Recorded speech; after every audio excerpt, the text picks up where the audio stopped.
That'll take a while.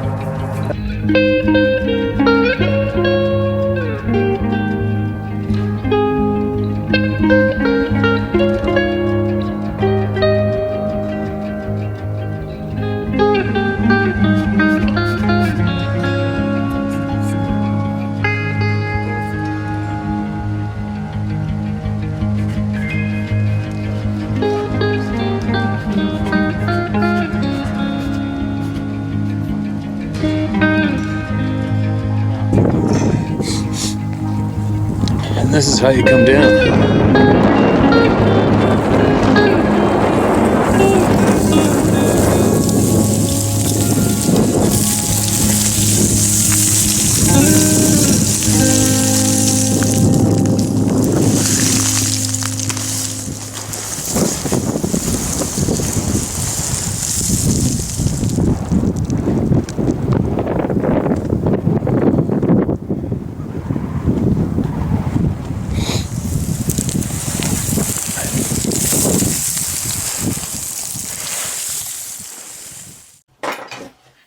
Alright, I'm alive.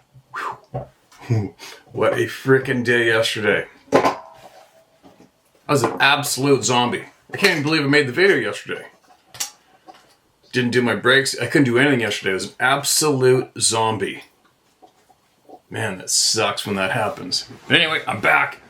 I'm alive, I got energy, and I got a lot to do. I still have to whip my frickin' rear right wheel off and deal with the calipers so that I could hook my trailer on and whip down the highway for an hour and a half to go hopefully get some fencing from this farm supply place, as it is only open Thursdays to Saturdays, and that scammer online blocked me last week trying to sell me a pretend round pen. That'll be the dog chewing on a bone right underneath the table if you hear the sounds. Now, where to start? Got a lot here. Got a lot. Hold on a second. Okay, so, a true kind human being and very skilled, Pat Biggin, Biggin, from Wisconsin. Howling Wolf Knife Works. Pat generously made me a knife. I would have been over a year ago, obviously, right? And it was the knife that I lost and then was placed into my backpack. What would it have been? I lost it in November. So December, January, February, March, April, May, June, July, August, September. 9 months later, at around, I don't know, 9 months and maybe 10 miles, 8 miles. 9 months and 8 to 10 miles away, it was placed in my backpack while my backpack was in my possession the entire time. Anyway, another friend of Pat's, Frank, makes the sheaths. And they sent me a new sheath with the How to Hunt logo stamped on it. How kind is that? Now let's see if it fits. First time. There it goes. It has a sheath again. Crazy. Very kind. Thank you guys. Absolutely appreciate that big time. Now, even more importantly, I guess a while back, Frank got a hold of our daughter online and decided to generously start creating her a custom frickin' knife. Look at this. And they were in contact with each other, I guess, and going over the details. Made her a pink sheath. I guess these things clamp onto your belt. But look at this knife. Holy cow, has her name stamped on the blade. And there's a bunch of... Is this going to focus on here? Hold on a minute. There it is. Look at that work. Look at that thing. Look at the handle. How crazy is that? Very high quality, beautiful piece. Very, very appreciative. Uh-oh. Very appreciative, very kind, very generous. She absolutely loves it. Pretty cool, man. Very, very skilled man there. If I can, I'll put a link to him in the description of this video and get a hold of him. What else did I get? And I got your pet rock, Pat. You did this as a joke. Said you remember my rant on the pet rocks and how simple we are in a way, and how mankind put a stupid river rock in a little box, called it a pet rock, and made millions of dollars selling rocks to people in a box. What was that? In the 80s or something? Earlier? I don't know. What else do we have? Okay, I got the letter from you, Pat. And I have a letter from Frank. I guess who made the sheath. And it says on this, I sent this to you a year ago tomorrow. No shit. Well, it's quite the effort here. I better get it read, right?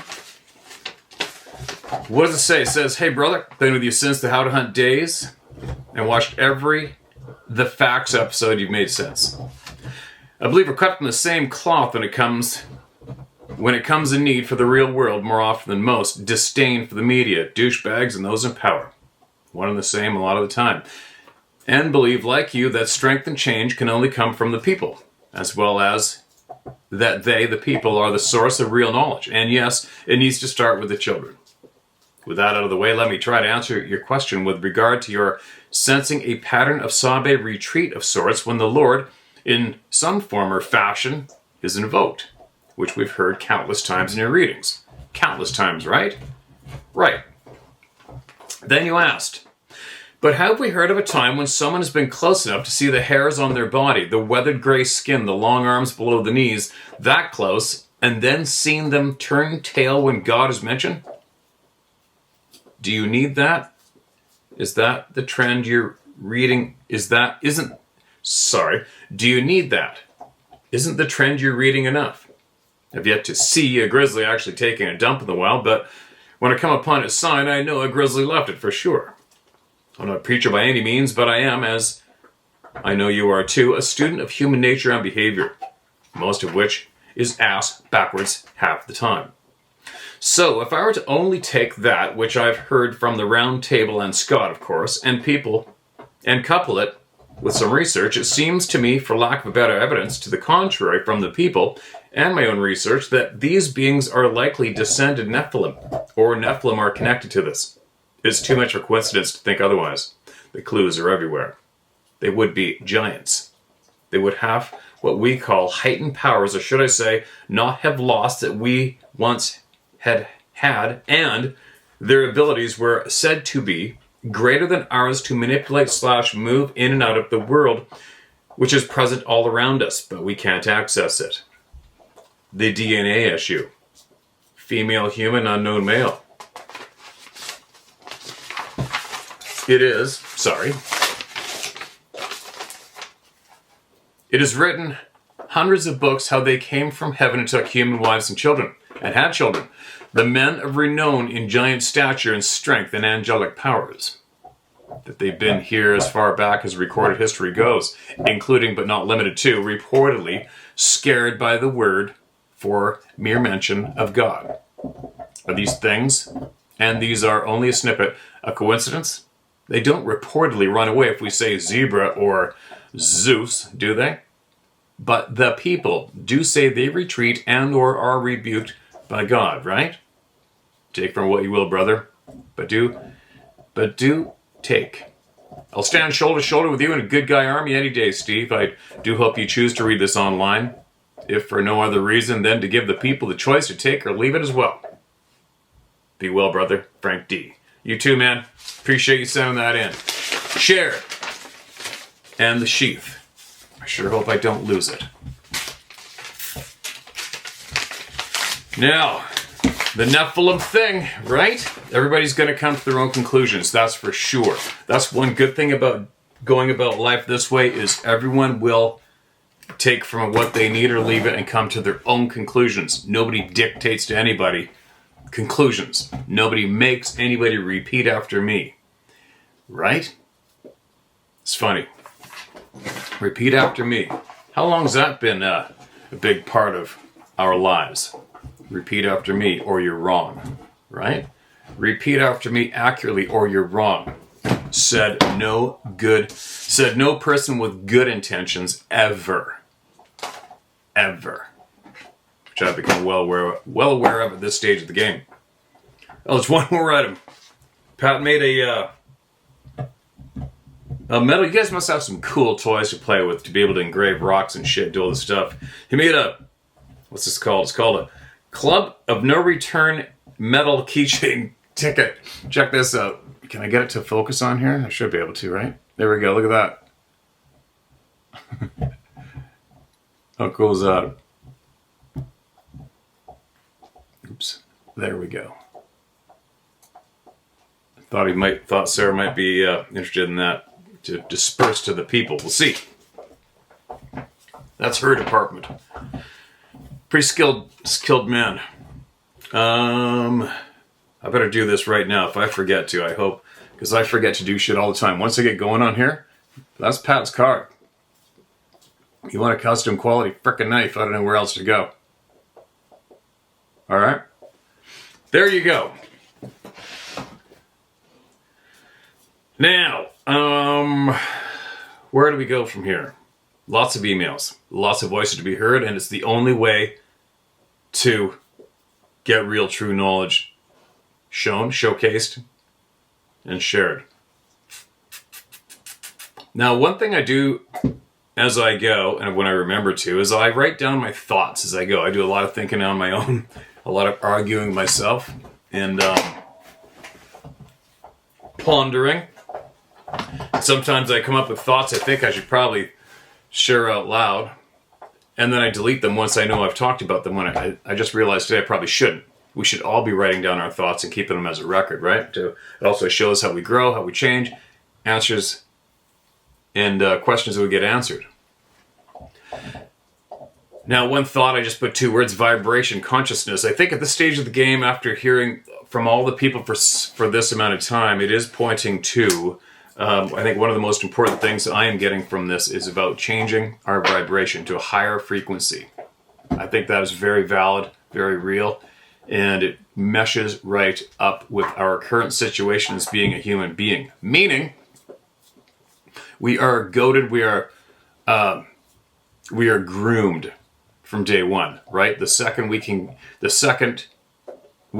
be separated from our family as a child, which means the public school system, we are then, boom, straight into being groomed world, right? And nowhere along the way do I remember being encouraged to change my vibration, to reach a higher consciousness, right? A higher vibration, a more positive vibration. Nowhere, ever. Did I ever hear that mentioned in the system, ever? Have you? That's a very important question for me, for all you. But I think everything is pointing to learning and becoming more aware and figuring the shit out. I have a funny feeling we definitely have to be aware of our vibration, our energy, consciousness, our mind, and break free of where we've been groomed to be before we can fully understand a lot. I'm probably not making sense. Hopefully I am. Another funny thought I had along the way. These are thoughts over days, right? Fact checkers. I was driving along the other day. Remember back in the early days when they were shutting down the planet and anybody said anything wrong about anything, then it would be corrected by fact checkers. Has anybody ever come across anyone who applied for the fact checker job? Because I haven't. And has anyone ever actually maybe taken a course that you'd have to take before you could be hired as a fact checker? Anybody aware of that course? Right. I haven't heard too much from fact checkers lately. Was there a big layoff? Does anybody know of any professional unemployed fact checkers running around society today? Right. That was kind of a funny thought I had the other day. The fact checkers. Show me one. I think even a while back when all the shit was going down, I was actually hoping to start a national holiday day called Kick a Fact Checker in the Nuts Day today. But I've never seen one. Why is that? Now, I know a lot of people probably do this too. We do not have television in this house. We just don't. We don't have public television anyway. We don't have, what's it called, cable. We have our own internet dish on the roof. But we'll put on Netflix. You know, Sarah just passes out in about 5 minutes. She's never watched a full movie ever, but we'll surf through Netflix. She always gets me to do it. What I'm getting at is I realized as I go and as I am becoming more aware because of everything that we bring here together, keeping our vibration at a low hum or on the negative side of the park. And I realized, like, say, if you watch what's available on Netflix, which is one of the most popular places in society today for wasting time, there's never any real topics, right? They all seem to be the same.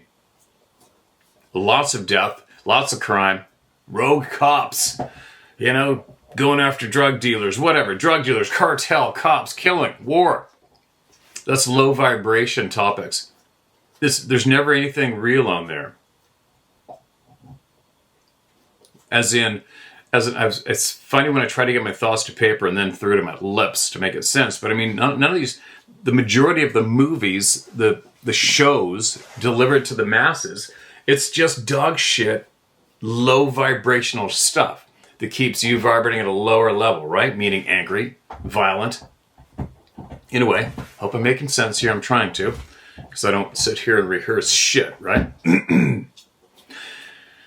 Netflix, why no real topics, question mark, as in why there's no movies on control, changing your vibration, anything that really helps us. There's no, you know, this stage of the game as an example, just take the one easy topic which dominates here is these large, hairy, free people that run around remote areas next to us all the time. Why isn't there any real shows on there? Movies, anything that depicts from the true side of those beings, what's going on with them, who they are, why they go through life the way they do, instead of, on the other side of the coin, just the falsehood, misleading, folklore, bullshit themes. You know what I mean? That's including every single person that managed to get in front of the public lens. They keep it there too, right? Well, we gotta get proof. There just doesn't seem to be anything delivered to the masses to take too much serious, which counts, and come at it from an angle of absolute reality to help us learn and become more aware anywhere, except from the people, right? There's nothing there. There's nothing of any real substance when it comes to the public entertainment venues. There just isn't. Man, I'm probably not making any sense. It's tough for me sometimes with your own thoughts in your head. And then you realize, and then the big question is too, is why is everything hidden from us? I mean, everything is hidden from us. Anything and everything that counts, anything that can take us away from being focused where they want you to focus. Everything's hidden. And there's only so many of us trying to figure out why and what else is hidden. But why is that? Do you ever question that? Why is so much hidden from you? Right? Not just us, I mean you. You know what I mean? Isn't that a violation? Is that a theft? Does it make you frustrated and angry that you were born given this life? And there's whoever it is, whatever it is, does not want you to figure out shit, does not want you to know anything for real when it really comes to counting. And that is in your face. That is such a violation. That is what should make everybody angry. If something was worthy of you being angry about, that's a serious frickin' violation and theft, right? Happy dog sounds. Is it possible all this sensory overload is meant to keep us unfocused? Was a question I had in my head. Why are we not taught anything really helpful?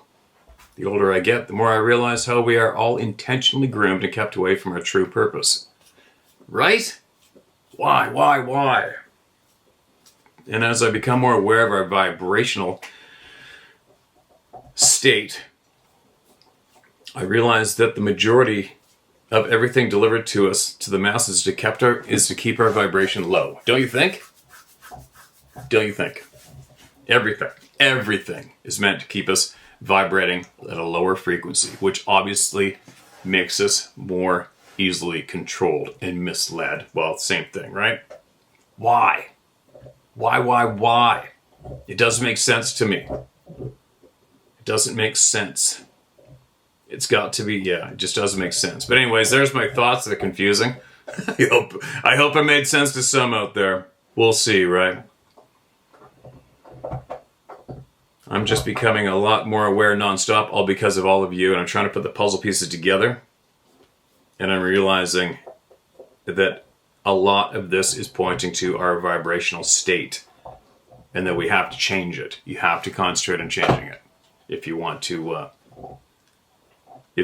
go where we're not supposed to go, which is what? Becoming enlightened? That was a freaking delicious bone down there. All right, now, this is an email I found, older, and I'm not sure if I read it. It's lengthy, so I might not have back then in the day. That was only maybe when I was making 15-minute videos, and I might have put it on the back burner. And this is from a man who has experienced a lot. He was also picked up by one of these people as a boy and looked at. Picked him up and held him right at face level. And he's had a lifetime of shit going on since. So I'm going to read this email. Might even be the only one to read to. I don't know. We'll see how it goes. It's a long one.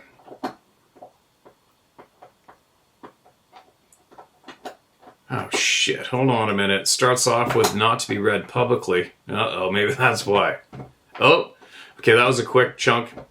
And this starts off with can be read publicly. Okay, here we go.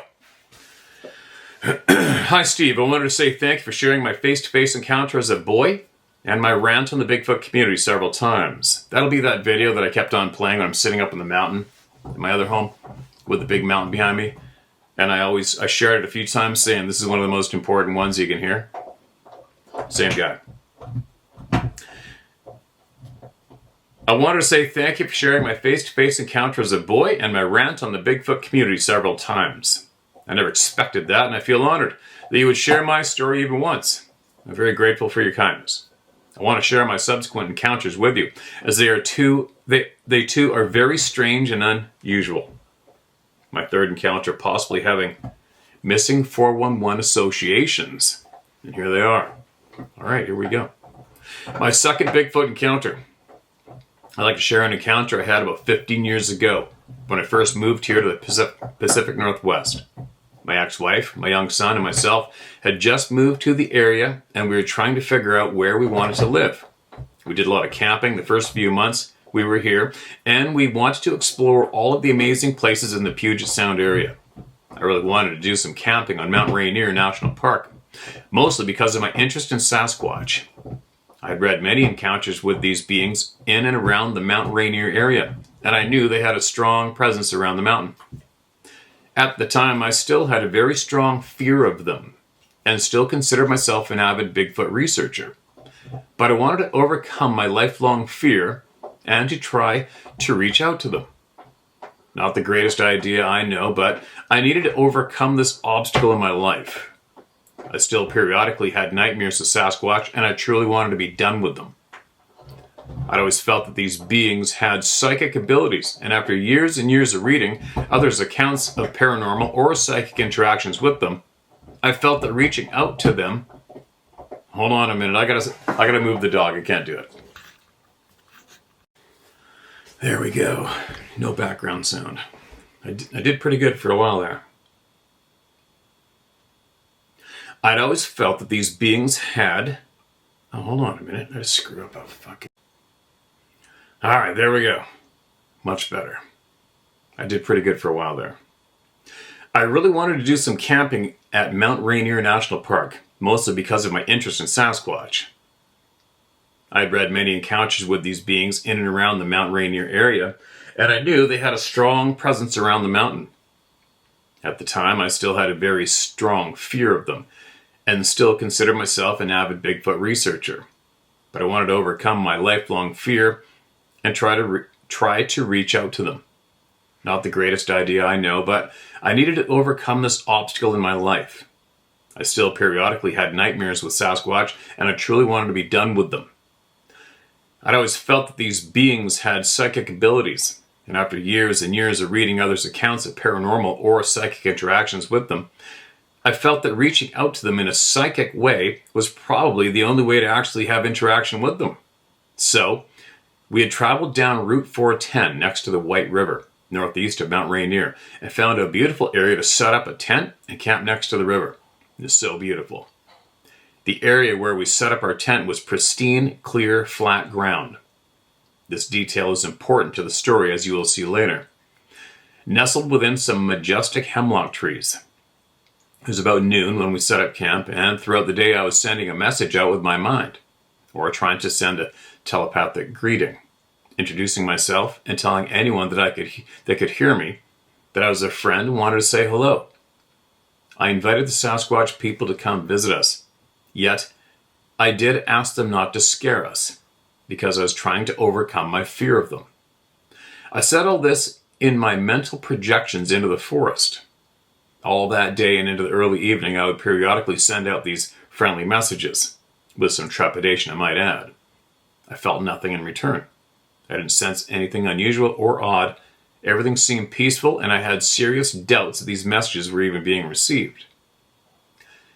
Evening came and we had dinner and enjoyed a nice campfire. It was in the late spring when this took place. We soon fell sleepy and set in for bed. My ex-wife and my son fell asleep almost immediately, and before I dozed off in my sleeping bag, I wanted to try one last time to send a friendly message. I started telepathically sending my greetings, and something very strange happened. It's very hard to articulate into words, but I'll do my best to describe it. I felt this sort of connection with something after about 20 seconds of my message. It was like being hooked up to a psychic battery or something like this, as there was a very strong surge of energy, and I received a picture in my mind of a face. It looked like a typical Sasquatch face, but it was very intense. Instantly, it started to communicate with me. Not in English words, but in feelings. It was so intense that it hurt my mind, and after about 5 seconds, I had to disconnect mentally. After it was over, I lay there in my sleeping bag in a sort of disbelief. What the F just happened? Was that really them? Did I just somehow make all that up? I laid there for probably 30 minutes or so, having this internal debate with myself, wondering what the hell that was. I did feel like there was a message coming back to me, but I did not understand it. And after a while, I ended up falling asleep. I wonder how you disconnected, or knew how you could disconnect. You know what I mean? Like, all of a sudden this face pops into your head. It's intense, everything changes, but how did you know how to chop that off? Would be my question right now. Sometime later in the night, I was suddenly awoken by something. I didn't hear anything and I couldn't see anything because it was pitch black out. I lay there trying to listen to any possible noise or movement outside. The next thing that happened, I felt the top of the tent being pushed down from above. My ex-wife and my son were lying right next to me, and I knew that they were still asleep and were not moving. The tent was slowly being pushed down from outside, and I became petrified. My first thought was that it was a crazy human being trying to get into the tent and to get us. I did not instantly think it was a Sasquatch, but another human with a possible horrible intent. For some reason, I instantly called out to Sasquatch to help us.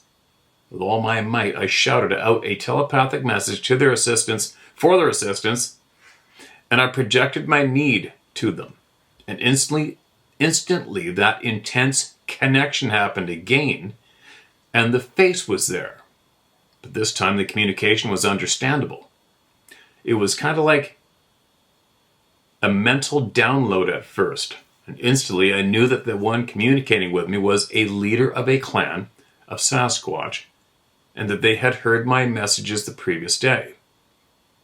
The sense I got from them was that they were perplexed and amazed that a human had made contact with them in this way, as they had never experienced a human reaching out like this before. I think I read this, but I'm reading it again. So they were very intrigued and curious about this human. He told me, and it was a he, that they heard my request to visit, and so they did. The clan wanted to see the human who could do this. This, of course, kind of terrified me, but before I could adequately respond, this being said to me, "We know that you are afraid, and we think it is admirable of you to try to connect to us in a friendly manner, despite your deep personal fear of us."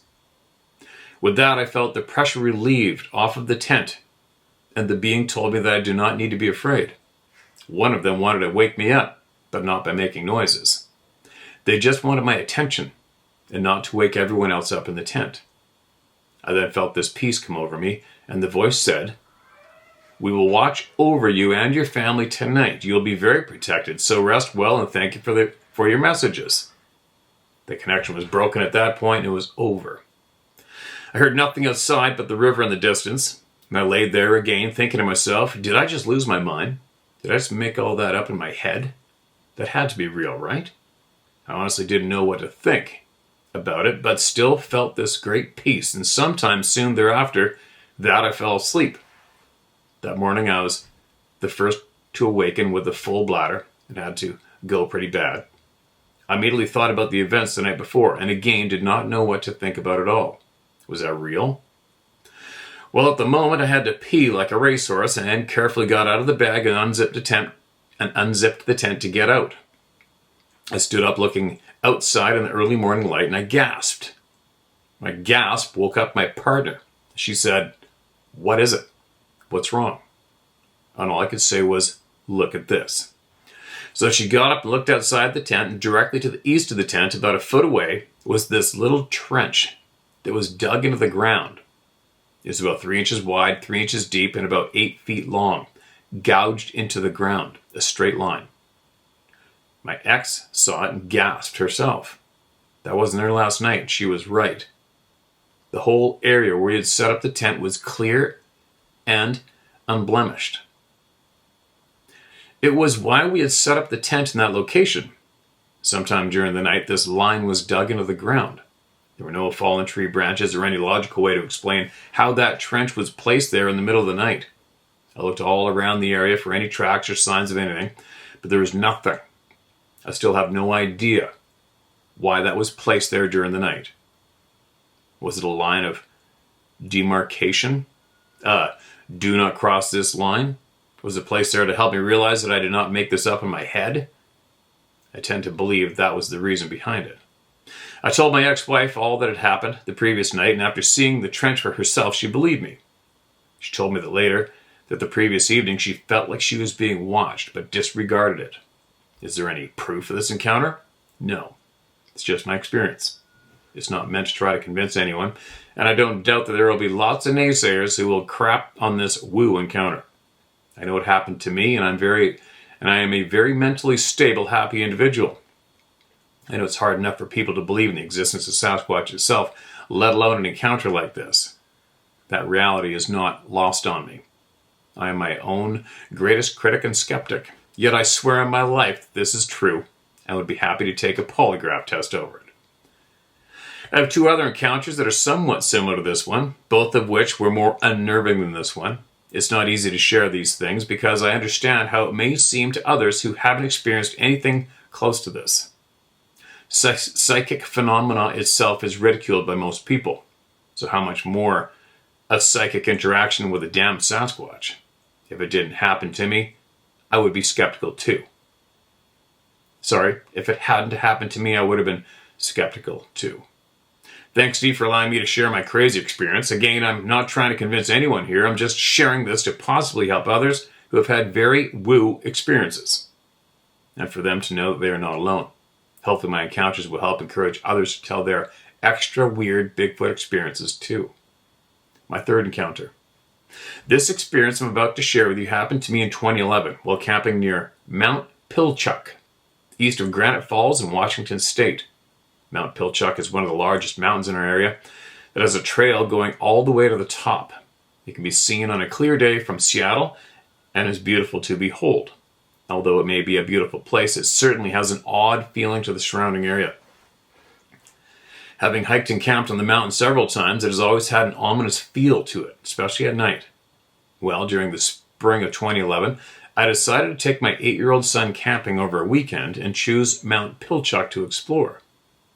While driving up the mountain, there were various turnoffs of old abandoned logging roads that lead away from the mountain and that go on for miles and miles.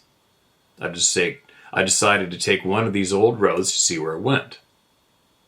It went on and on for miles with no place to turn around.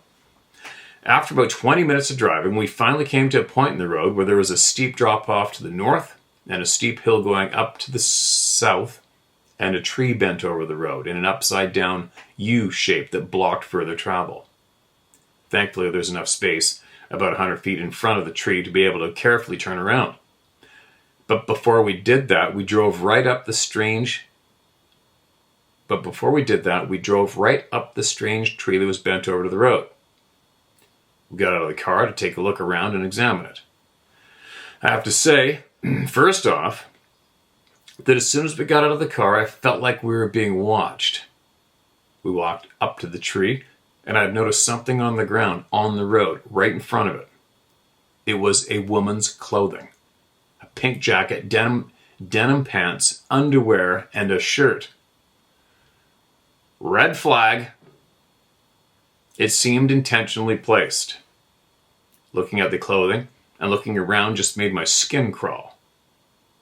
Now, this is before David Paralysis' first books on missing 411 came out, but I was still aware of all the missing people in the National Forest under strange circumstances from my own research into the matter.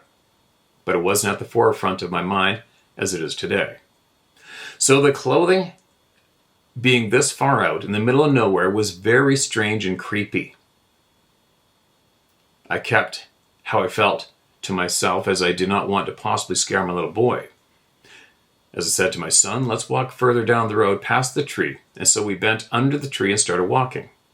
Immediately, we both felt really strange, like we were walking on someone else's property. And we both got the chills. My son said, let's go back. And I was happy to oblige. As soon as we got back to the other side of the tree, it felt much better and safer. It was really strange. At my son's suggestion, he pointed out a nice little piece off to the side of the road where we could pitch our tent for the night, and after feeling it out with my intuition, I felt it was not an ideal place, but it was safe enough. I really was uneasy about it, but I also knew that I had a habit of psyching myself out of camping because of my past experiences with Sasquatch. I asked how my son felt, as he is very intuitive even at that young age, and he said he felt fine with camping here. So that was good enough for me. Good move. We set up camp and started a fire, had a nice meal, and enjoyed the experience of it all. I still felt like we were being watched the whole time, but it did not feel threatening or very ominous. The sun set and we settled down to sleep in our tent for the night. My son fell asleep fairly quickly, but I stayed up just listening to the light drizzle that began, and it lasted the entire night. At some point I fell asleep and awoke in the middle of the night to buzzing sounds in my ears. I could not move. I could open my eyes, but I could not make any sounds or move any part of my body. The moon must have been fairly full, as there was enough light during the night to be able to see just a little. I became frightened, because although I was awake, I was not able to move whatsoever. As I was laying there unable to move, I heard footsteps come walking from the south side of the tent, where the road and the inclining hill was, and the steps came right up to the tent. As I was laying there, unable to move, I sensed pressure on the tent and felt what seemed like hands pressing down onto my feet from outside the tent.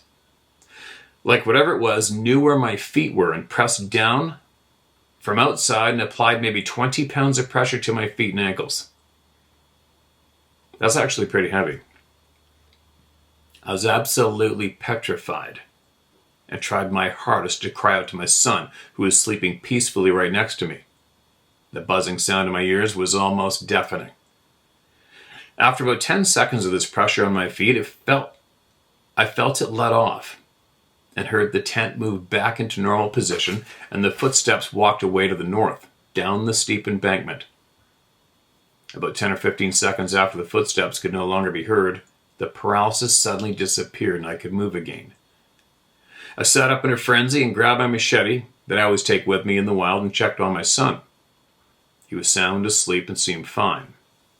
I sat up trying to process what in the hell just happened to me and was trying to figure out if what I had experienced was just a dream or not. I did get my flashlight and looked outside the tent for a bit, but saw no indications of anything unusual or any tracks. So I sat up for quite some time after that, just listening, trying to hear anything like footsteps. But eventually I ended up falling asleep again after convincing myself that it must have just been a very strange dream. Sometime later that night I woke up again with buzzing in my ears and unable to move for a second time. I was laying on my back, and although I could not move, I could still move my eyes. I tried desperately to call out to my son to wake him up, thinking that if I could wake him up, he could somehow snap me out of this paralysis. I could let out the tiniest moan, but that was it. Then I heard the footsteps again and saw the silhouette of something moving outside the tent, and then the tent being pressed down and the pressure on my feet and ankles. And this time it definitely felt like large hands pressing directly down. I was screaming inside and did everything I could to break free, but I could not. Then after what seemed like minutes, but was probably only seconds, the pressure released off of my legs and the tent popped back to its normal position.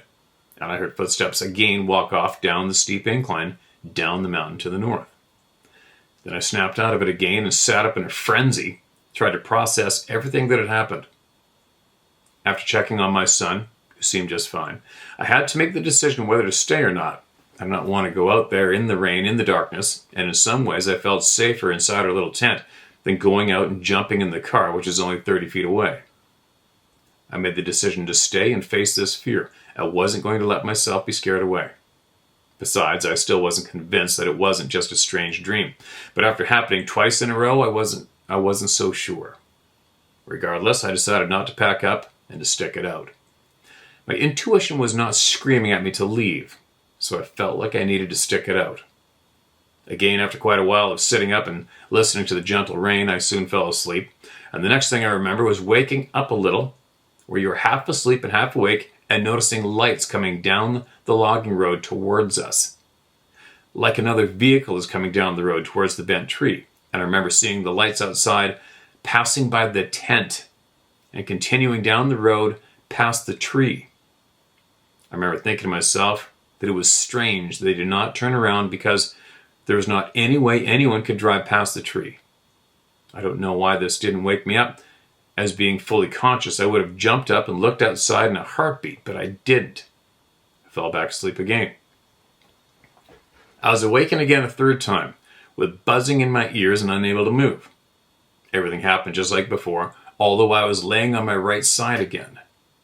Same footsteps, same pressure through the tent and on my feet, same walking away, and then the paralysis instantly disappearing. Thankfully, after this last event, I could tell that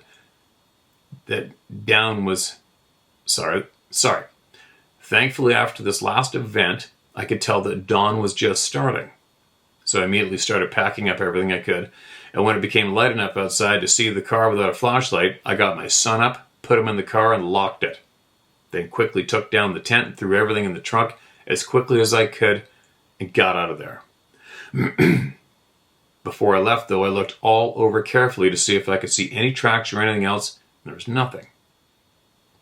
Later on that day, after getting home, I called the Snohomish County Sheriff's Department non-emergency number and told them about the strange clothing I found. And they gave me the number to a sheriff deputy who was assigned to patrolling Mount Pilchuck State Park. I called him and had a fascinating 2-hour conversation with this man. I'll withhold his name, but when I told him about the strange woman's clothing, he seemed very interested in this and could tell that he was taking quite a bit of notes. And during our conversation, we talked about all kinds of interesting things. But he told me about a homeless man who was living near the bottom of the mountain at Mount Pilchuck State Park, and that although he was homeless, he did not seem mentally unfit or doing drugs at all. Well, they found his naked body deceased at the very top of the mountain.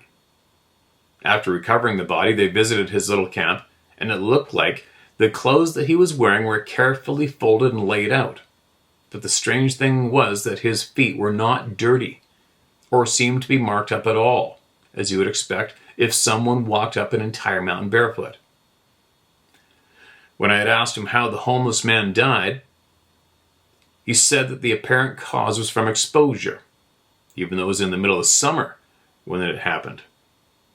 When I first heard Dave Plattis on Coast to Coast AM back in 2012 on his first Missing 411 interview, I immediately thought of that poor homeless man. I did not tell him about my strange experience the night before, but I did ask him if he had ever gotten calls from people seeing Sasquatch on the mountain, and he responded in a very surprising way. Oh yeah, it happens pretty frequently. Like it was no big deal to him. I asked him if he believed in Sasquatch, and again he said, oh, they're definitely real, in a real nonchalant way. Yet he gave me the impression that he did not want to elaborate on that. He seemed very open and honest and was surprisingly willing to talk and answer my questions. I gave him explicit directions to where the woman's clothes were, and he told me that they were going to go check it out, and if they came across anything further regarding the clothing, that he'd give me a call, but he never did. Now, I feel this is the strangest part of the whole thing. Out of sheer curiosity, about a week later, I decided to go back to Mount Pilchuck to see if the clothes were still there. Going up the winding mountain road, I finally came to the turnoff where the old logging road was that I had gone down, and it had been completely sealed off. Excuse me. Not just with a gate or a concrete barricade, but with tons and tons of rock and gravel. At least 6 feet high from the original road, and it went back almost at least 100 feet. That's a big effort. They completely obliterated that area so nothing could get back in there, at least with vehicles. There were signs posted that said no trespassing or hiking allowed. Was it all just a coincidence? Was it related? I have a distinct feeling that that is definitely related. I think they knew something bad was happening back in that section of woods, and they did everything they could to cut it off for anyone to venture down. This, along with the missing 411 case, is all very strange. This past summer, my son and a bunch of his friends wanted to go up Mount Pilchuck at night after I told them about my experience there. You know how kids are. They wanted to get freaked out a little bit, and they wanted me to take them up as a group and see if anything happens. We went about halfway up the mountain to where a main trailhead is, and we just sat and listened. We did get out and went into the woods a little ways, but stayed close together as a group, as I had educated them all about Missing 411, and we started hearing voices in the woods. Indistinct, mumbling voices just out of range of the flashlights. It was enough for the kids to get sufficiently spooked, no doubt, and we headed back down the mountain in a hurry. There's definitely something out in those woods. I don't know if it was a Sasquatch that did that to me in the tent, as I have no proof that it was, but my gut tells me that it was them, and that the message was telling me to definitely not move beyond that point. Like the pressure on my feet was saying, don't walk any further. Was it them protecting us? If so, from what? It is all very strange, and I have many questions. And since I had that face-to-face encounter as a child in my first woo experience I wrote to you about previously, I feel like the Sasquatch have had my back, even if it doesn't feel like it at the time. When I have had that direct or indirect encounters with them, they usually seem very unnerving and even downright terrifying at the time. But there's never been anything nefarious in my experiences. They show over and over again that they are extraordinarily intelligent and far superior to us in probably every way, especially within the context of being in the wild. It is very possible these beings are protectors of the forest in ways we just do not understand. Maybe one of their functions is keeping other even more mysterious, more dangerous, unknown predators at bay. If my experience above was a Sasquatch person, it could have easily harmed me and my son, but it didn't. It could have even scared me much more effectively, but it did not. It did send a message loud and clear, though, to not go any further. These beings may very well be protecting us by scaring us out of the location, Excuse me. Sometimes I know that can be hard to wrap our heads around, especially for those who have had frightening experiences with them. But these frightening encounters that we might have with them may have a deeper story behind it that we are unable to see. I suggest it is definitely a possibility that the Sasquatch people may be protectors in ways that is hard for us to understand. It's just something to ponder. Thanks, Steve, for the opportunity to share my experience, even if they may be more woo than most other encounters. And I have one more direct face-to-face encounter I will share after this that is the shortest of them all, but is still very strange and unnerving. Thank you, my friend, for doing all that you do. Excuse me, here we go. My fourth encounter. I've shared my face-to-face encounter as a young boy, my strange camping experience at Mount Rainier, my other strange camping experience in Mount Pilchuck, with a possible missing 411 experience. And now I'll share the most recent experience where I had another strange face-to-face encounter, but from a distance. Again, I'm not sure why it is that I have had all these strange experiences over the course of my life, but these 4 events are the most significant Bigfoot encounters that I've had. I have had many less significant things happen to me, like slaps in the side of my log house. Many fascinating dreams that seem to be more than just dreams. And also, an encounter with a different cryptid. Why? I wish I knew. Back in September 2016, I went on a solo hike on the Man Road Trailhead, just south of the small town of Startup, Washington, and next to the Skykomish River. It was an overcast day, and arriving at the trailhead, there were no other vehicles or signs of other hikers. When I started down the main trail, I felt pretty uneasy and had that sense that something wasn't normal. I felt like they were around. It's a hard sensation to explain, but it is like the air is electrified and all your senses become heightened. Even though I felt this way, I wanted to press on and spend some quality time in nature alone. I had stopped in an area that had recently been clear-cut and listened for several minutes. I definitely felt like I was being watched, and even though I was unnerved by this, I just did not want to turn around and go back.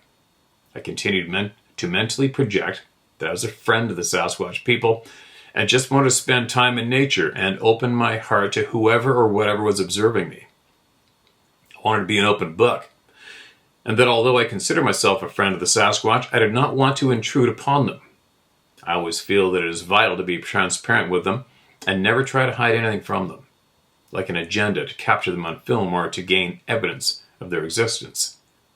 I believe they already know your intention and plan, so, in my opinion, it is always best to be humble and transparent when venturing into their forests and lands. I don't want to hold anything back of my intentions, whatever they may be.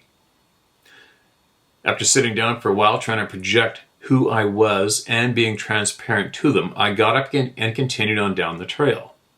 After about a mile of walking, the trail turned to the south and started going uphill. The further I went up the hill, the more the air seemed electric or charged. I did not feel scared, but it did seem very odd, and I was pretty weirded out over it.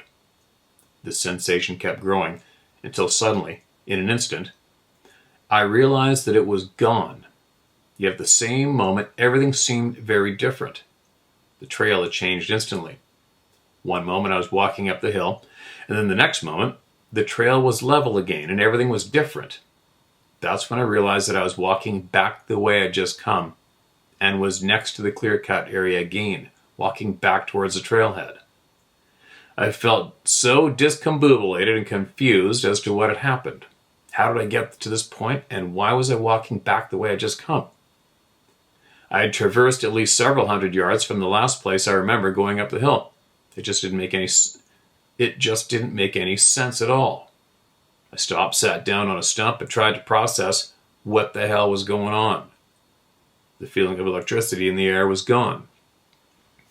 After several minutes, I stood back up and started to walk on the trail again towards the hill where I'd just been. I felt fine, physically, so I was hoping that there wasn't something wrong with my brain.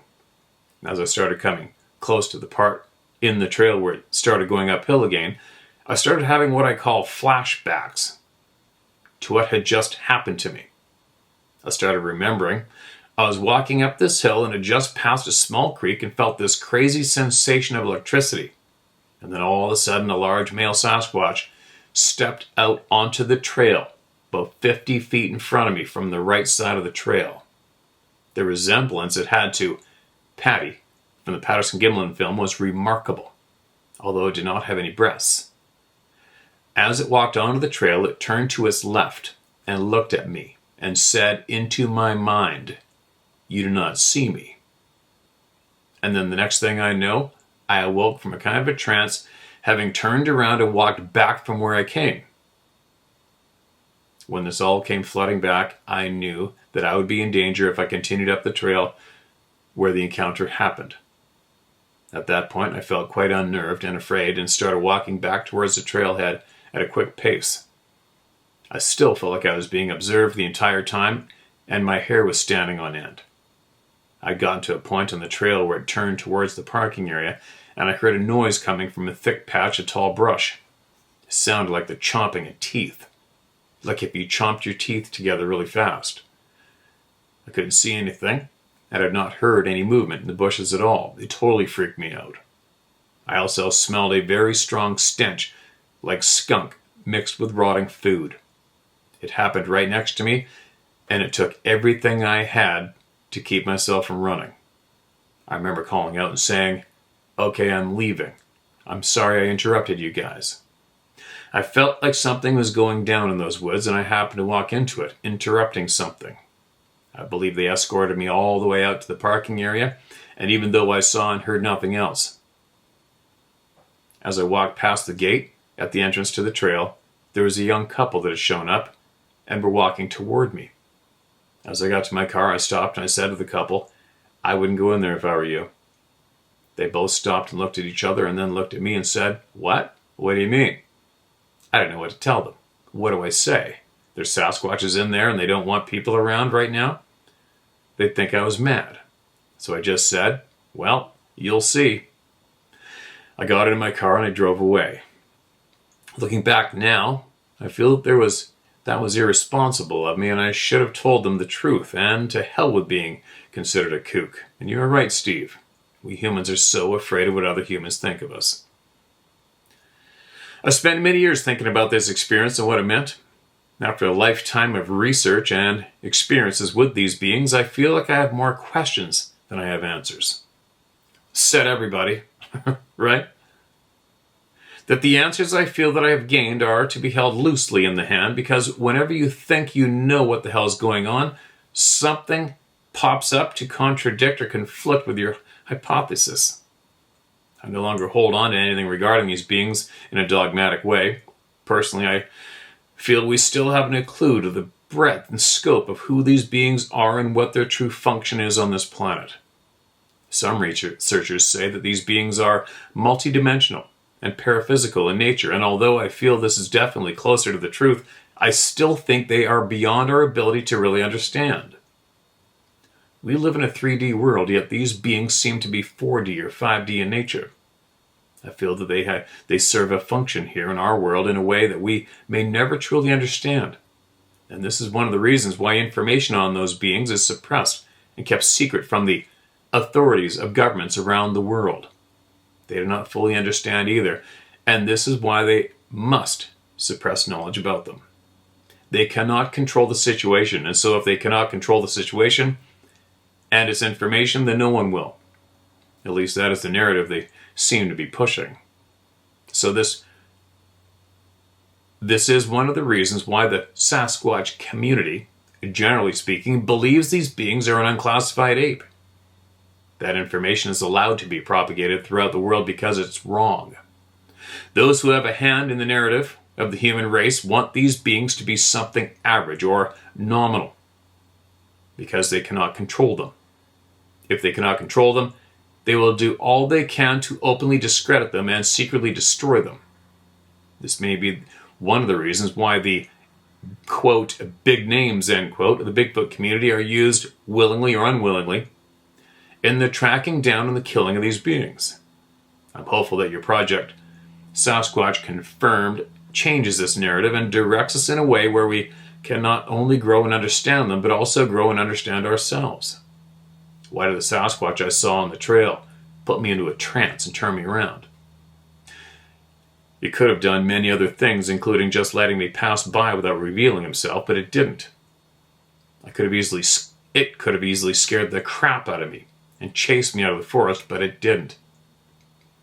It could have easily killed me or made me disappear, but it didn't. Why? I believe they have a reason in what they do, for the most part, even if it is something far beyond our comprehension. It has been postulated by some researchers that the Sasquatch people are connected to portals or doorways, and that they may have an ability to come in and out of portals in our world. I tend to feel that these intelligent beings are guardians of these doorways or portals that may open naturally depending on many different factors. The Earth's geomagnetic position in relation to the sun, or a myriad of other factors, and that these doorways remain open for periods of time. Could it be that when these unseen doorways open, that these beings stand guard around them, and if humans get too close, they're frightened off or turned around? There's so much that we don't know. There is so much I'd love to discuss with you, Steve, especially as someone who is not part of the Bigfoot community and does not buy into specific camps or ideologies regarding these incredible beings.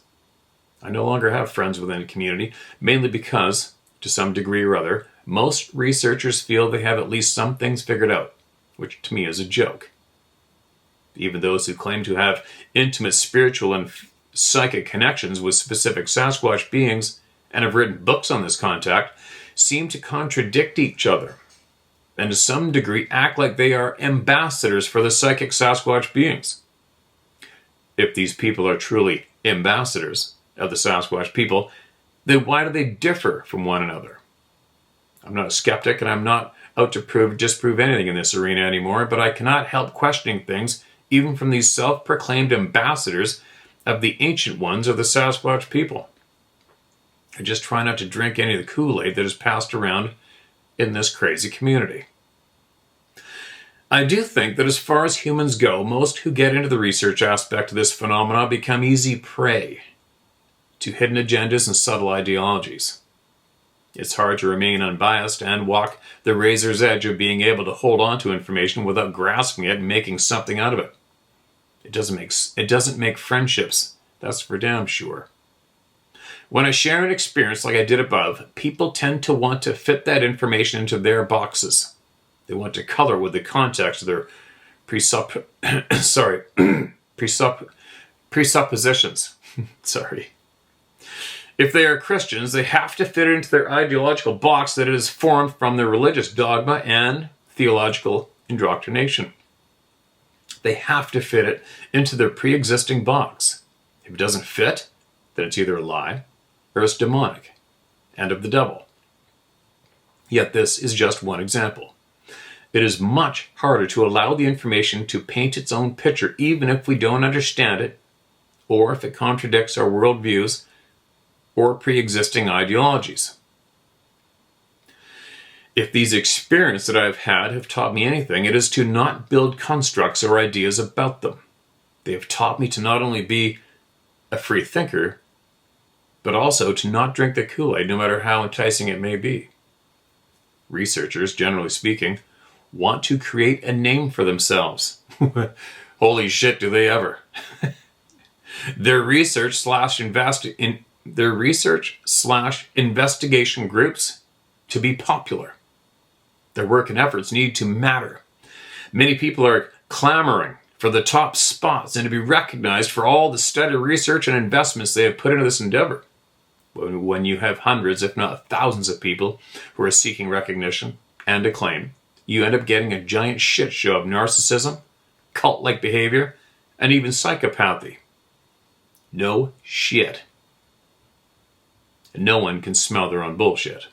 Humans trying to get on top of other humans, backbiting, slandering, trying to be bigger and better than the other guys. A truly toxic environment, psychologically, physically, and spiritually. Many Bigfoot researchers deal with each other within this toxic environment and then go out into the forest trying to make contact with these incredible beings. And they wonder why these beings want nothing to do with them.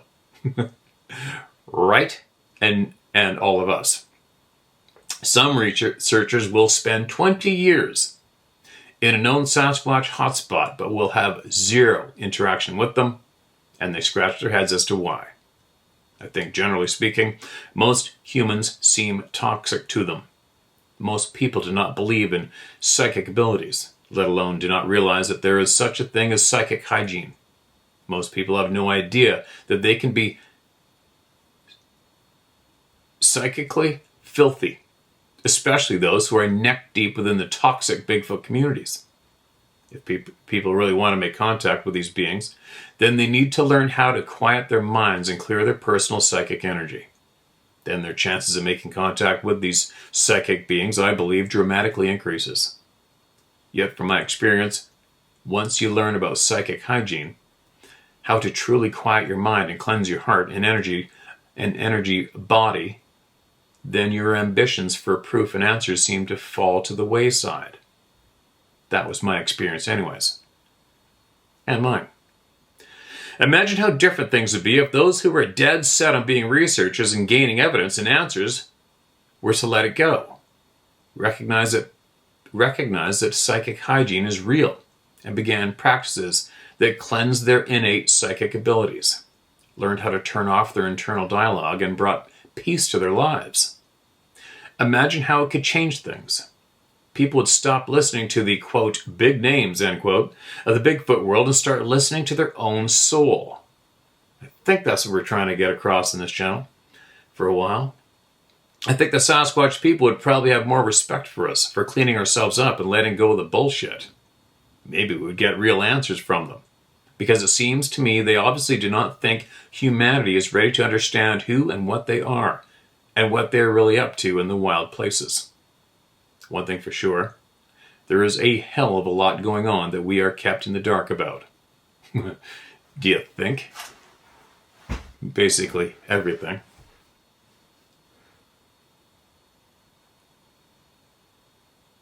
Sorry. One thing is for sure, there's a hell of a lot going on that we are kept in the dark about. Not from our governments, but from them. If Missing 411 is telling us anything, it is telling us that there is a lot of mysterious things going on, and we are left out of the loop. I tend to think we are left out of the loop because we just are not able to understand, and that most likely our capacity to understand is directly related to our intuitive development and our psychic hygiene. Maybe, just maybe, we need to start learning through our intuition and not solely from logic and reason. If they really are multidimensional beings, not three-dimensional beings, but possibly five-dimensional beings, then we need to start understanding with more than just rationality. Our intuition is able to go beyond this 3D reality. Maybe the face-to-face encounter I had as a child was to be given this key to better understanding them. Not that there is anything special about me, but maybe that the psychic jumpstart that occurred to me during that experience was a gift that needs to be shared. I certainly don't claim to have the answers, but I think what was shared with me may need to be shared with other humans.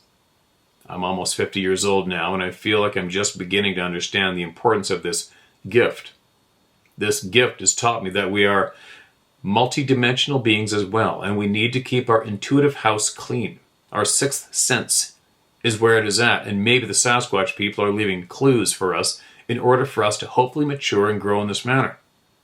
Maybe this is one of the reasons why the woo encounters or psychic experiences that people have with these beings have been sanitized and hidden for all these years, to try to keep humanity from growing their intuition and cleaning their act up. Toxic people and suppressed intuitions are much easier to control and manipulate. This world is a shit show.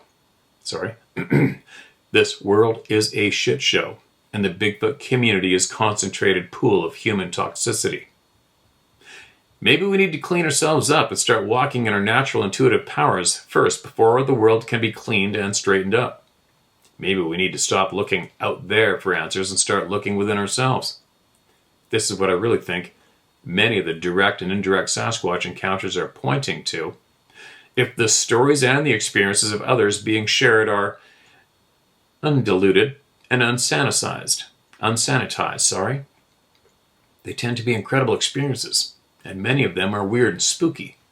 Maybe our experiences with them tend to have paranormal, unusual, or psychic aspects in order for us to face our own paranormal, unusual, and psychic abilities. What many people look upon us as something terrifying may actually be a therapeutic event in disguise, like hard medicine forced down our throats. Do we accept it and grow from it, or do we let it debilitate us and take away our love and need for the wild places? Can we look upon our terrifying encounters with different eyes? Can we use these experiences to further our personal growth, or let it be poison to our minds and hearts? These are lessons I'm learning from my encounters. I hope I don't sound like I'm preaching here. That's definitely not my intent. I just think that many people are traumatized from their encounters with Sasquatch and haven't really been shown a way to face their experience in a way that can help them and grow from the experience instead of looking for answers from the shitty BFRO to the other Sasquatch experts and the Bigfoot community at large. Is it wrong to look for answers in the woods? I think it's much more beneficial to look at our experiences with different eyes and gain from them directly. Use it for our betterment instead of our imprisonment to fear. It's taken me a long time to wrap my head around my terrifying experience, and now I feel it has been a great blessing to me. Bigfoot is definitely not the center for my life. It's been a trial to have to deal with, and I have kept having encounters, I think, to force me to deal with my own bullshit and overcome the fear. It has forced me to look into my own psychic abilities and what it all means. That's really what I want for others who have had encounters, especially traumatic experiences. The Bigfoot community is filled with hurting, scared, and earnest people who want answers. I believe it's time to stop looking at other people as leaders and as experts because there aren't any. I know I'm not. And anyone who acts like they are, you need to run the hell away from. This is why I'm hopeful for your work, Steve. You're not an expert or a Bigfoot leader. You're just like the rest of us, and you have the means to make something that could end up helping people and sharing the undiluted facts about these incredible and sometimes terrifying beings. It has a potential to actually help us, and the world for that matter. Thanks for listening to my long emails. Please feel free to read it all as is, or to edit however you see fit. If you don't want to share this for whatever reason, that's fine too. I've done my part, I feel. I wish you all the best, my friend, and I hope life continues to bless you. John Blatt. John, this frickin' pretty sweet chunk of text to share, as far as I'm concerned. I hope everybody listened to that, although my reading skills might not be the best, but what else could I do? I guess post it up on the website if I actually had some energy to hit the website, or even thought about it. There you go. There's a lot for everybody to chew on there. There's a lot of good messages in there, right? A lot of facts shared. What's going on? One thing for sure, they don't seem to have real true time for us. And then even then, you know, when you go back to what I was trying to get across at the beginning of this video, of trying to reach a different vibrational stage in life for us, when some people who are of that mindset, when you're consciously recognize and trying to make those changes for the betterment, when human beings that are aware of that and trying to make the change, when they're in the woods and these people sense that about that specific human right there, why are they not coming forward and directly communicating with that person who's in that vibrational stage and saying, holy shit, welcome to the club. Finally, we found another human being who's looking to get good, looking to get right. Sit down. We're going to teach you and show you something. Hasn't happened yet. Why not? You know what I mean? Why not? You know, we all sit here and complain about, well, we take note of, that we're being lied to and not taught truth. Right? And then as we become aware of that, pursue truth, pursue change, and then we become aware, absolutely aware of these other people's existence right alongside of us. Well, then these other people who seem to, maybe we think they might know it all, also keep truth away from us. Shit! Right? Why is that? How come everywhere we turn as being simple human beings, we run into brick walls when it comes to truth? Holy shit, how come? Why is that? You know what I mean? Humans keep truth from humans every single day. It's very, very important. It is absolutely important in our society to keep absolute truth from each other. Why? And then we finally start to break free and learn more and become aware of other people existing alongside of us. Even they keep frickin' truth away from us. Right? Even if they do recognize that a good handful of us may be absolute, intelligent, honest, safe, kind, high vibration individuals, and hopefully they can see those people are absolutely safe, why aren't they taking them in and filling them in? But they're not. So now where do we go? Right? Where do you go now? Who do you look for the truth? The answer is probably within ourselves, right? It's probably the ultimate answer. I think I've felt for a long time that we know the answers to much. We're just steered in a different direction so that we cannot clue in ourselves. We keep getting distracted, sensory overload daily, right? And that all helps gobble up our time awake to not pursuing absolute truth, not getting connected within yourself, possibly, right? Man, I hope I'm making sense, because I seem to babble in this little room alone. But that makes sense to me, and that adds to my confusion as well as why. I mean, there's people out there that are far better than me, far more kind than me, far more spiritually connected than me, vibrating at a much higher frequency than me, and are aware of these people, yet those people are not embracing those people and filling them in.